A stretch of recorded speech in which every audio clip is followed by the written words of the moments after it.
Hello, I'm Sora Luxon, and this is Lesson 4, the Fourfold Breath. You see what I did there?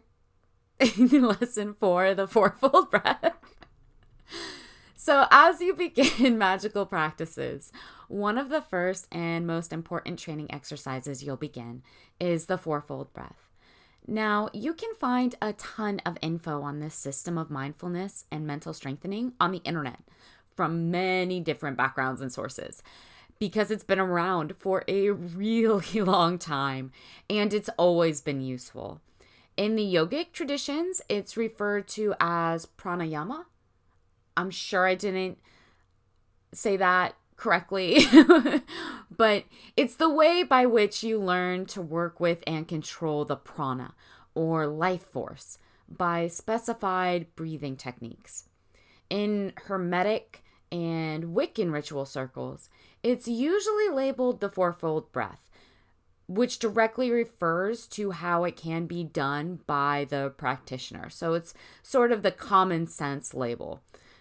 Therapists seeking to help patients suffering everything from claustrophobia to road rage tend to suggest it for its ability to produce anxiety-reducing hormones in the limbic system. I think they call it square breathing, which has something to do with a diagram that they use to show their patients how it works. I once found myself in a conversation with a military man, a career person from a military background, about the many applications of honing prana, life force. Yes, that is a conversation I was having. And we were having this conversation of how using prana in daily life is useful. And I kid you not, he actually said during the course of this conversation, oh yeah, we use that. We call it box breathing. And something about, it's the only thing that'll keep you alive if your back's to a wall or you're having a panic attack. So I looked that term up online and quickly saw the exact correspondence. So the method has been around for a while and is obviously still in application in many fields, especially any field that requires mental stamina and the resourcefulness of a calm and focused awareness, even under the most stressful of circumstances, or in any kind of mental healing. In other words, it isn't just for monks and Jedis or mystery initiates anymore. Apparently, lots of informed people see the power and benefits of its application these days, and they've begun applying it, which is great. The Fourfold Breath is specifically great for everyone, including the beginner or neophyte, which is just another term for beginner, because it's very simple to learn and use safely, even for someone who is beginning practice for the first time without a master's supervision. And it will help a beginner to begin grounding. Being grounded is important to growing and working with your magic, since it's how you create a circuit for the energy to flow through. As you progress in magic, you will be doing rituals and meditation more and more. And the Fourfold Breath is what lets you prepare for those rituals and meditation sessions. Along with grounding you and being easy to use safely, it calms the body and mind. It brings more oxygen to the bloodstream. It releases hidden tensions you might not have known you were carrying. It allows you to center yourself. And for our purposes, it will also begin to set up a mental state, or mood, if you will, that by repetition, what you're going to be doing is conditioning yourself. So by repetition of using this technique, it will allow you to slip quickly and more easily into that mood or magical state, so that your rituals and meditations work as they're meant to, quickly and powerfully. There is nothing worse than wanting to drop into the ebb and flow of magic that you want to use and to find yourself barred from that energy by daily stresses, burdens of life that are going to be rolling around in your head and maybe take hours for you to release or move past if you don't have a Fourfold Breath system already in place.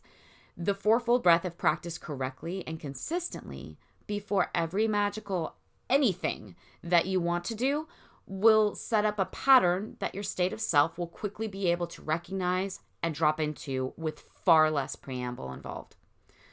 So here's what you do. You inhale for a count of 4 seconds. 1, 2, 3, 4. As you're breathing in. And then you hold for a count of 4 seconds. 1, 2, 3, 4. Then breathe out, exhale for 4 seconds. 1, 2, 3, 4. And now wait while your lungs are empty of air for another 4 seconds before inhaling again. 1, 2, 3, 4. The empty exhale at the end of this exercise, it can be a little difficult at first, but you'll be amazed how quickly you adapt to it.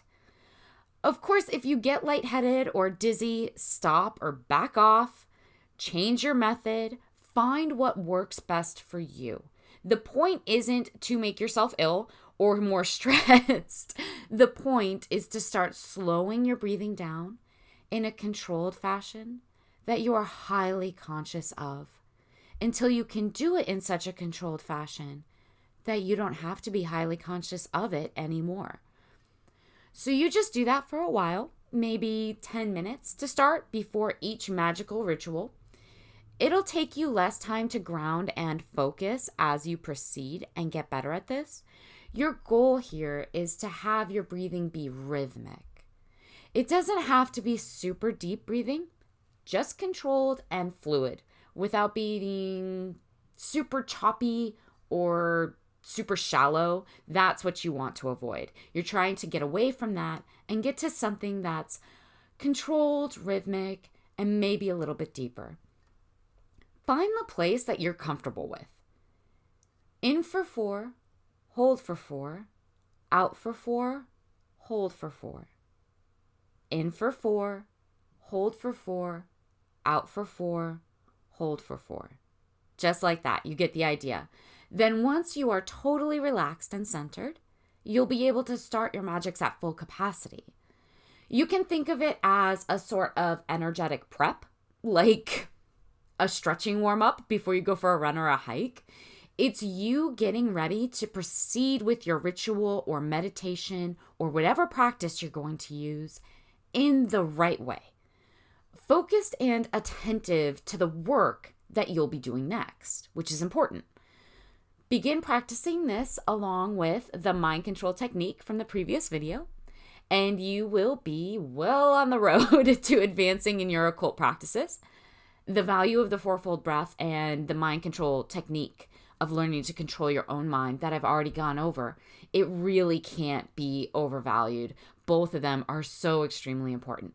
They are 2 of the strongest and most influential tools in your magical toolkit. And you want to get really good at using both the way adepts do. Until next time.